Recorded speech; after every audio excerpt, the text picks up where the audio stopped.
मैं कल्पना शास्त्री हूँ और मैं कुछ परिवार के बारे में अपनी बातें बोलूँगी। जो कुछ छूट गई हैं वो भी इसमें आ जाएंगी।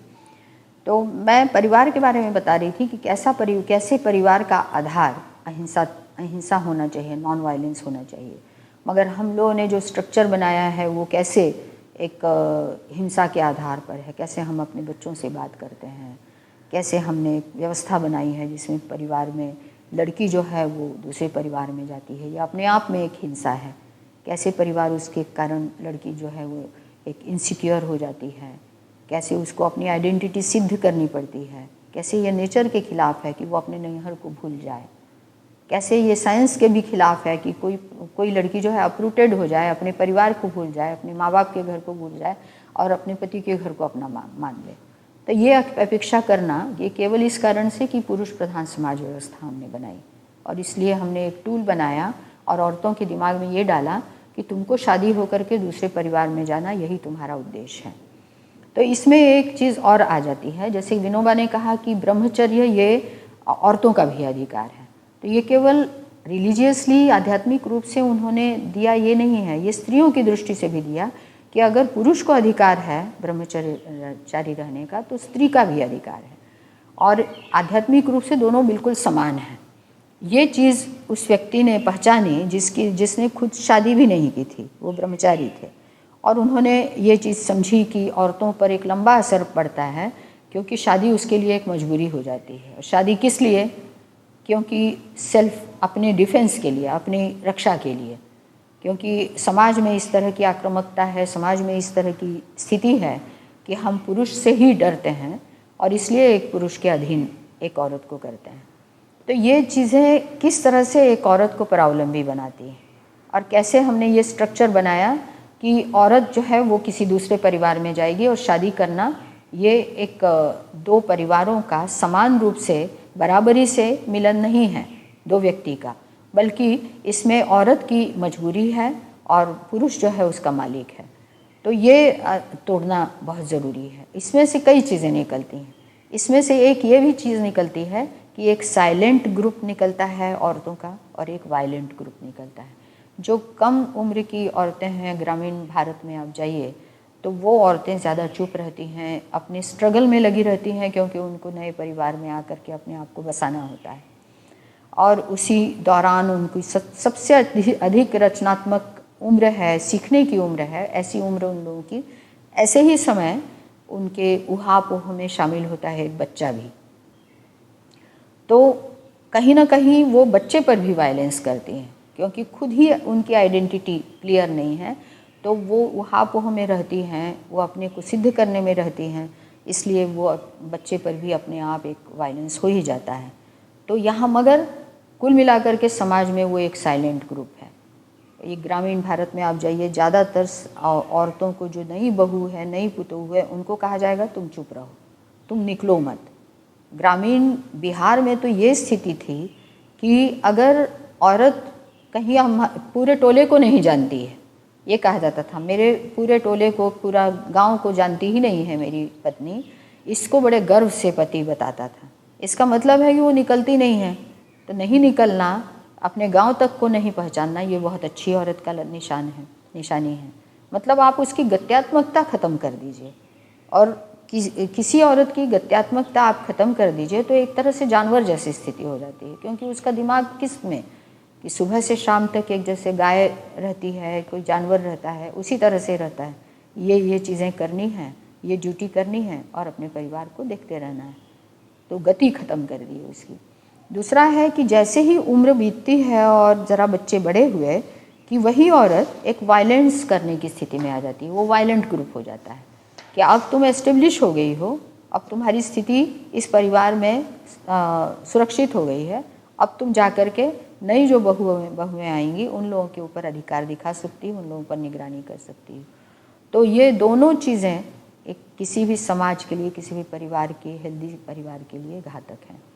और इसलिए हम ये कहते हैं कि आज की परिवार व्यवस्था बदले बिना और इसमें कुछ पॉजिटिव पॉइंट्स लाए बिना काम नहीं चलेगा। इसलिए हम हमेशा गांव में लड़कियों को भी बताते हैं, गांव ज़्यादातर ग्रामीण भारत में, क्योंकि सबकॉन्शियस लेवल पर सबके दिमाग में ये रहता है कि औरत, लड़की जो है हमारी, वो दूसरे घर की है।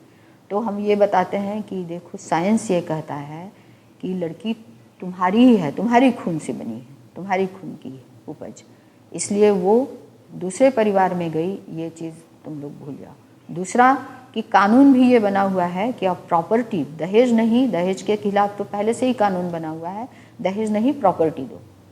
जैसे लड़कों में प्रॉपर्टी बांटते हो, वैसे ही लड़की को भी अपनी संपत्ति का हिस्सा दो। तो ये भी इसी में से आया हुआ है, हमारे देश का कानून इसी में से बना हुआ है कि लड़की तुम्हारे परिवार का एक हिस्सा है। तो दहेज देकर उसको निपटाना नहीं है, किसी के लिए, किसी के ऊपर उसकी सुरक्षा का भार नहीं देना है, बल्कि वो बराबरी की हमारे परिवार की मालिक है, और जैसा लड़का है वैसे लड़की है। ये भावना बदलने में इन सब चीज़ों से मदद मिलेगी। इसलिए हम सबसे पहले आजकल बताते हैं कि लड़कियों को दूसरे घर की है ये चीज़ बिल्कुल मत बताइए। और दूसरा कि उसके हाथ में प्रॉपर्टी दीजिए, उसको दहेज मत दीजिए, हाथ में प्रॉपर्टी दीजिए। इसके कई कॉम्प्लिकेशंस आएंगे आगे। अगर दहेज नहीं देते हैं तो अपनी जाति में लड़का नहीं मिलेगा, तो आपको तब छूट देनी पड़ेगी कि दूसरी भी जातियों में जाने दें उसको, तब उतनी छूट देनी पड़ेगी कि लड़की पर विश्वास रखें और वो लड़की जो है लड़कों से मिले और उसमें से अपना जीवन साथी भी चुने। उतना समाज में चलन लड़के लड़कियों में बातचीत हमें शुरू करनी होगी। कुछ इस तरह के मुद्दे बनाने होंगे, कई जगहें बनानी होंगी। जैसे मुझे याद है कि महाराष्ट्र में पुणे वगैरह में बनाए थे शुभ मंगल कार्यालय, ऐसे बनाए थे कि जहाँ पर लड़के लड़की मिलते थे आपस में। तो ये पश्चिम की नकल नहीं थी। तो सीधे ठीक है, हमको जीवन साथी ही चुनना है तो हम मिल कर के चुनेंगे। तो उसमें बताया जाता था कि माँ बाप बहुत ज़ोर देते थे लड़की के साथ जाने का। वो जो ग्राउंड रहता था, बगीचा था, वहाँ पर हम भी आएंगे बेटी के साथ, क्योंकि बेटी क्या चुनेगी नहीं चुनेगी उसका हमको विश्वास नहीं है। पर लोगों को कहा जाता था कि देखिए इस पर आपने हस्ताक्षर किया है, आप नहीं जाइएगा, आप बाहर ही रुके रहिएगा, बेटी को अकेले जाने दीजिए। तो ये लोग अकेले मिलते थे, मतलब वहाँ पर कई लोग रहते थे, उनमें मिलते थे ये लोग, और लड़के लड़कियों में आपस में वैचारिक आदान प्रदान रहता था। इस तरह से कई तरह के अभिक्रम हमको शुरू करने होंगे, और समाज में खुलापन आएगा तो धीरे धीरे वो कुंठा खत्म होगी। और हमारे समाज में सेक्स के नाम पर जितनी कुंठाएँ हैं वो हम लोगों ने ही लादी हुई, समाज ने लादी हुई कुंठाएँ हैं, और इसने और समाज को बर्बाद किया है और लोगों को विकृत कर दिया है। तो इस चीज़ को भी एक हेल्दीली देखने की आदत लगेगी और एक सहजीवन बहुत आसान और सुखद चीज़ हो जाएगी। इसलिए हमें अपने परिवार का स्वरूप बदलना होगा, अहिंसक बनाना होगा, नॉन वायलेंस के आधार पर बनाना होगा, किसी का दबदबा नहीं रहेगा, कम्युनिकेशन पर जोर देना होगा। अलग अलग तरीके हैं कम्युनिकेशन के, संवाद भी ऐसा कि जिस पर जोर नहीं हो, डोमिनेशन नहीं हो, आवाज़ का तरीका ऐसा, सारी चीज़ें बदलनी होंगी। इसका तो एक ट्रेनिंग ही आजकल होता है कि अहिंसक बोलना कैसे। अगर हम बोल रहे हैं और उसमें भी हमारा बहुत डोमिनेशन झलक रहा है कि हम ज़ोरदार तरीके से अपनी बात को मनवा रहे हैं, वो भी एक तरह से वायलेंस ही है। और परिवार में ऐसे वायलेंस तो बहुत ज़्यादा होते रहते हैं। तो इस तरह से हम लोगों को अपने परिवार, अपनी माइक्रो जो यूनिट्स हैं हमारे समाज की, उनको सुधारना होगा, उसके पीछे लगना होगा।